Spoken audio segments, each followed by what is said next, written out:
জাটকা সংরক্ষণে ২ মাসের নিষেধাজ্ঞা শেষে জাল নৌকা নিয়ে নদীতে নেমে পড়েছেন জেলেরা। বিস্তারিত জানাতে এই মুহূর্তে চাঁদপুরের মেঘনা নদীতে আছেন রিপোর্টার ফারুক আহমদ। সরাসরি যাচ্ছি তার কাছে।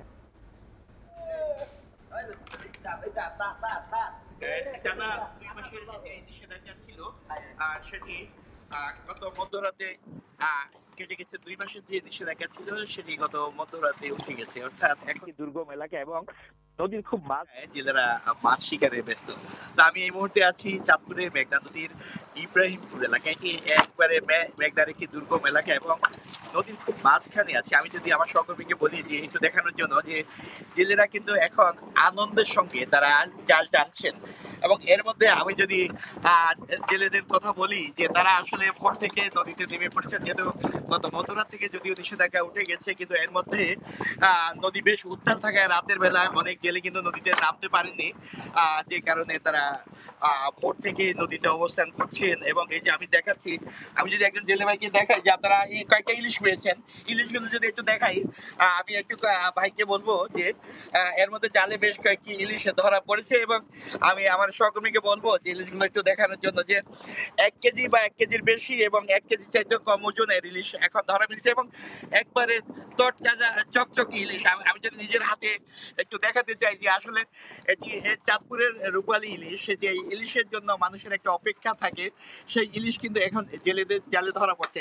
জেলেরা প্রত্যাশা করছেন যে আসলে এই ধরনের মাছ যদি তাদের জালে প্রতিনিয়তই ধরা পড়ে, অর্থাৎ নিষেধাজ্ঞার পর থেকেই তারা যে এখন নদীতে নামছেন, নদীতে মাছ শিকার করছেন, এই পরিস্থিতিতে যদি এমন মাছের যদি তাদের জালে ধরা পড়ে, তাহলে আসলে তাদের যে বিগত দিনের যেই দুঃখ কষ্ট, ধার দেনা এবং ঋণের কিস্তির যে একটা চাপ ছিল, সেটি আসলে সেই ধকলটি তারা খুব সহজে কাটিয়ে উঠতে পারবেন।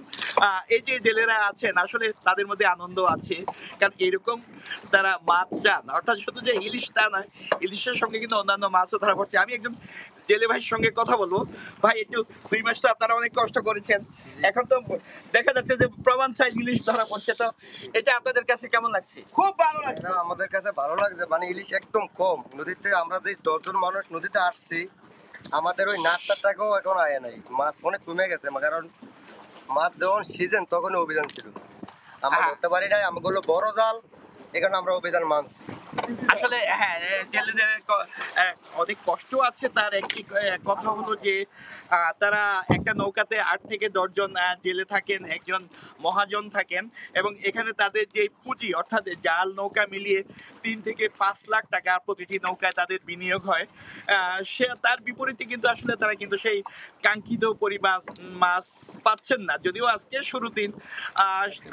আসলে সেই প্রত্যাশা এখন আমরা করতে পারি যে আসলে জেলেদের জালে প্রচুর ইলিশ ধরা পড়বে এবং তাদের যে ধার দেনা এবং তাদের যে দুঃখ কষ্ট, সেটি তারা গুছিয়ে উঠতে পারবে। আরেকটি কথা জানিয়ে রাখি যে অন্যবারের চাইতে এবারে যে জাটকা সংরক্ষণ যে অভিযানটি আছে, সেটি আসলে ব্যাপকভাবে সংরক্ষণ করা সম্ভব হয়েছে, এই কারণে যে এবারে জেলেরা কিন্তু বেশ মেনে চলেছেন নদীতে এবং তারা চেষ্টা করেছেন যে জাটকা যদি সংরক্ষণ হয় তাহলে আসলে ইলিশ রক্ষা পাবে। আমার সহকর্মীকে বলবো যে আমাকে একটু তুলে আনার জন্য, কারণ আমরা এই পর্যন্ত ছিল আমার কাছে চাঁদপুরে পদ্মা মেঘনা ইলিশ ধরার যে মহোৎসব, ২ মাসের নিষেধাজ্ঞা কাটিয়ে শুরু দিনের সব শেষ।